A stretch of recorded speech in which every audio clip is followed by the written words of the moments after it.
তাদের প্রতি কোনো জুলুম করেনি, বরং নিজেরাই নিজেদের প্রতি জুলুম করত। তারা নিজেদের কৃতকর্মের শাস্তি ভোগ করল এবং যা নিয়ে তারা ঠাট্টা করত তাই তাদেরকে বেষ্টন করল।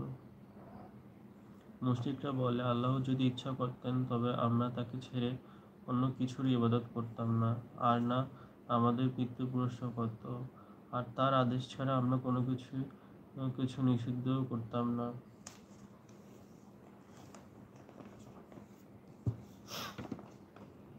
তাদের পূর্ববর্তীরাও এরূপ করত।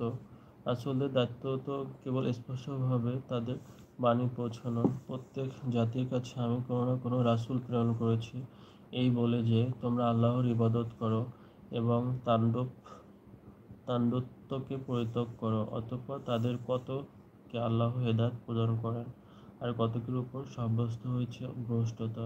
ভূপৃষ্ঠে বিচরণ করো, দেখো সত্য প্রত্যাখ্যানকারীদের পরিণতি কী হয়েছে।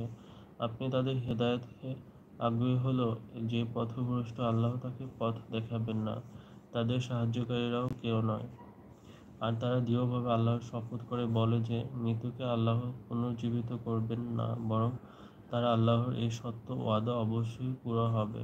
কিন্তু অধিকাংশ লোকই তা উপলব্ধি করে না, যেন তিনি তাদের মতানৈক্যের বিষয়টা প্রকাশ করেন এবং কাফেরদের জানিয়ে দেন যে তারা ছিল মিথ্যাবাদী। নিশ্চয়ই আমি যদি কোনো কিছু করার ইচ্ছা করি তবে কেবল বলি, হও, আর অমনি তা হয়ে যায়। আর যারা নির্যাতিত হওয়ার পর আল্লাহর প্রতি হিজরত করেছে, আমি অবশ্যই দুনিয়ায় তাদেরকে উত্তম স্থান প্রদান করব, আর পরকালের পুরস্কার তো শ্রেষ্ঠ রয়েছে। হায় যদি তারা জানতো। আর যারা ধৈর্য ধারণ করে ও তাদের রবের উপর নির্ভর করে। টিকা আয়াত হচ্ছে 36। কাফিরদের এই উক্তিটি পথভ্রষ্টতাই বটে। এই আয়াতে বলা হয়েছে, যদি এ উক্তি পথভ্রষ্টতা বলে মনে করো তবে ভূপৃষ্ঠে বিচরণ করে দেখো নবীদের অবাধ্য সম্প্রদায়ের কি পরিণত হয়েছিল। তখন দেখবে উক্ত সম্প্রদায়গুলোর প্রতি কী ধরনের আযাব এসেছিল, আর বুঝতে পারবে তা নবীদের ভবিষ্যদ্বাণী অনুযায়ী এসেছিল। তবুও কি আযাবের ব্যাপারে কোনো সন্দেহ থাকতে পারে? শানে নজুল আয়াত হচ্ছে 38। এক কাফেরের কাছে এক মুসলমান কিছু একটা পেত।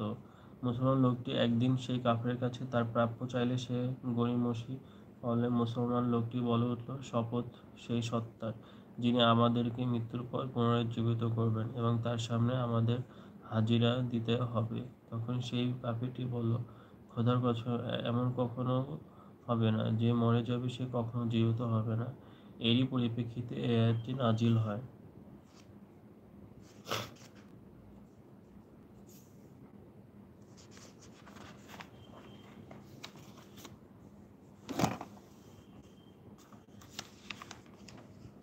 আমি আপনার পূর্বে ওহীসহ মানুষকে প্রেরণ করেছি, অতএব তোমাদের মধ্যে যারা জ্ঞানী তাদেরকে জিজ্ঞাসা করো। যদি তোমরা জানো, তাদের প্রেরণ করেছি মানুষের প্রতি স্পষ্ট নিদর্শন ও কিতাবসমূহ দিয়ে, আর আপনার প্রতি সহনীকে অবতীর্ণ করেছি যেন তাদেরকে সেই বিষয়ে বুঝতে পারেন, আর তারা যেন চিন্তাভাবনা করে। যারা বিভিন্ন